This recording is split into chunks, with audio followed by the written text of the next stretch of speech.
Bitcoins and beer, Bitcoins and beer. Here is Norm, he's a storm as he screams and raves and rants. He is here drinking beer, spilling Bitcoins on his pants. Hello, it's me Norm again, here to drink beer and talk about Bitcoin. I'm not on my couch today, as you may see. I decided for a change of atmosphere, although my couch is a little bit more comfortable. I thought you'd like something else to look at in the background. So it's my back room. Today's beer is Torpedo. Let's just get on with it because I think I've already explained this beer in a prior video.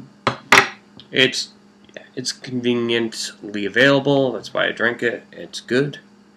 Sierra Nevada, one of my favorites. Hat is Racer 5, of course.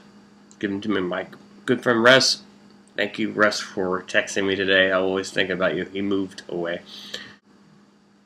Today I want to talk about the Silk Road verdict. And I don't know if you watched my video about the Silk Road. It was very confusing. I really didn't get really into the case because I was kind of distracted. Mostly by the dog humping the cat. Which leads me to say, where are we going? Why are we in this handbasket? Why is it so cold?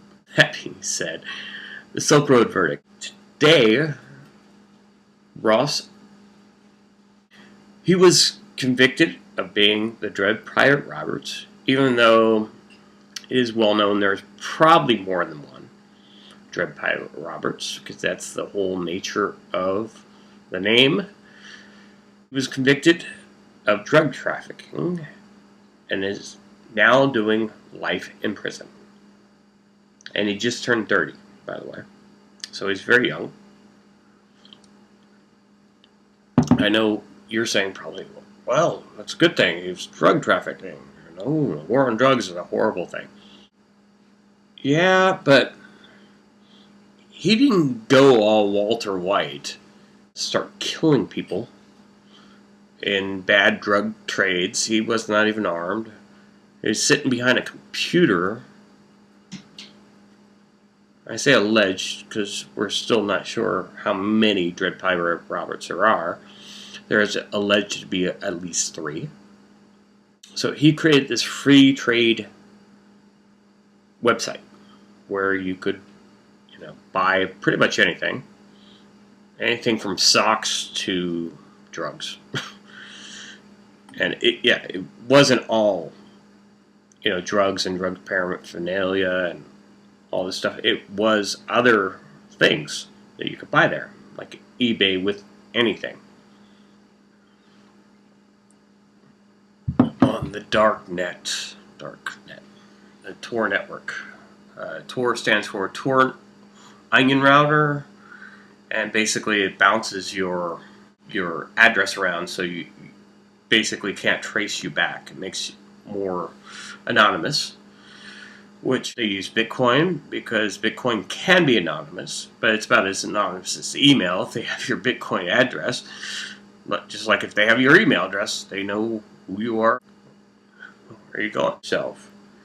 A 30-year-old kid behind a computer sentenced for life imprisonment for creating a website when if he would have gone like I said, all Walter White or Jesse Pinkman and start shooting up people from bad drug deals, would he got the same kind of treatment? Would he got life imprisonment for that? Not that I condone drug use or anything like that, although I do think laws behind drug use are very backwards because they're actually prosecuting a lot more addicts with a problem than they're prosecuting violent people. And the only thing, it's kind of like Elliot Ness and Prohibition. With alcohol, Elliot Ness was after Al Capone, which very violent, very violent times back then with alcohol. They couldn't get him on drug traffic or alcohol trafficking back then, so they got him on tax evasion. So why did he get such a strict sentence, life imprisonment, for drug trafficking in a non-violent way? That is the question I'm asking. He's probably be made an example of. Though there's a movie that came out, and in the last video I did about this that didn't really talk about this, because it had the dog company the cat. There's a movie poster behind me, Kill the Messenger, sorry, my old friend Jeremy Renner. Look at that movie, and look at what they're doing in that movie, and look who's doing it. Were they ever prosecuted? Ask yourself the question. Watch the movie. You'll understand what I'm saying. I don't want to say it out loud, because maybe Ross was jumping on her turf, maybe? Good possibility. This kid is going to prison for life for not doing anything violent. As far as I can tell, there's no victim in the crime. They actually seized his possessions of Bitcoin. That's why the Bitcoin comes in. And they sold them before he was convicted. So he was actually guilty before he was even proven guilty. So there goes that out the window.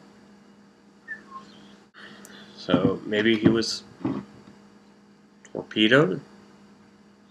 Who knows?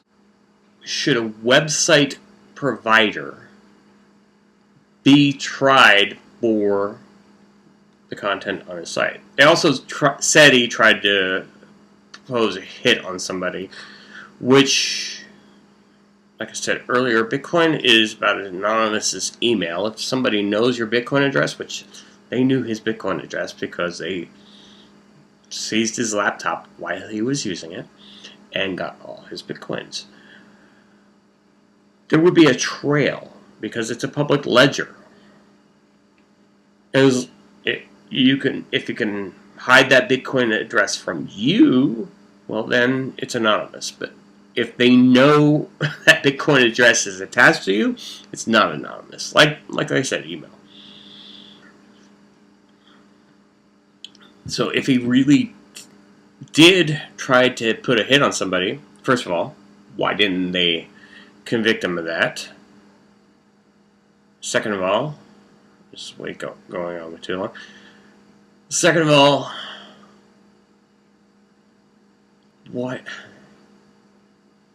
did they bring it up? When they brought it up, irrelevancy.